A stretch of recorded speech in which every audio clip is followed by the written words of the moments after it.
મિત્રો ખાસ મારે આજે તમામ અને 18 વર્ષને એક વાત જણાવવા માંગુ કે આ કીર્તિ પટેલ કાકા અને કાકીને કેટલા હેરાન કરે.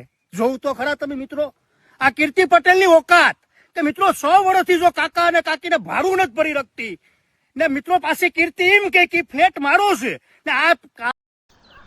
તો હેલો મિત્રો, સ્વાગત છે આપણે યુટ્યુબ ચેનલની અંદર. તો મિત્રો ફરી આપણે એક વિડીયો લઈને નવો આવી ગયા છે કીર્તિ પટેલનો અને લાલભાઈ આહિરનો અને મહેસાણાની અંદર એક રહેતા વૃદ્ધ કાકાનો ફ્લેટ વિશેની વાત આપણે ચર્ચા આજે કરવાની છે મિત્રો.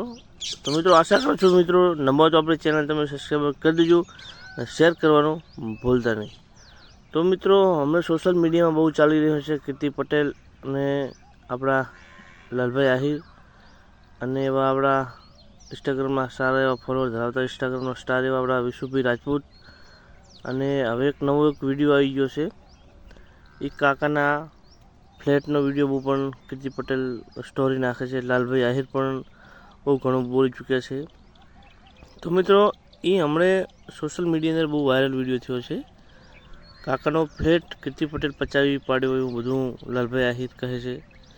મિત્રો હકીકતમાં શું છે તમને આ વિડીયો અંદર માહિતી આપી દેવાની છે.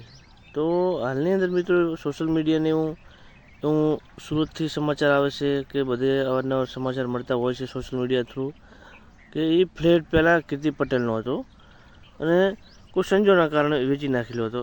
તો એના હિસાબે ફરીથી કીર્તિ પટેલ એમ કહે છે ફ્લેટ મારો છે અને મારો રહેવાનો છે. લાલભાઈ એમ કહે છે કે આ ફ્લેટ કાકાનો છે. હકીકતમાં શું છે કોઈને ખબર નથી.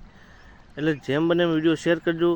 જેવા આપણે સમાચાર મળશે કે ફ્લેટ વિશેના એ તમને અમે તમારા સુધી પહોંચાડતા રહીશું. તો આટલો જ હશે વિડીયો આપણો. તો સારો લાગ્યો તો મિત્રો સબસ્ક્રાઈબ કરી દેજો, શેર કરવાનું ભૂલતા નહીં. ફ્લેટની હજુ જાહેરાત પાકી બહાર આવે પછી તમને વિડીયો પાકો પૂરો મળી જશે. આભાર મિત્રો.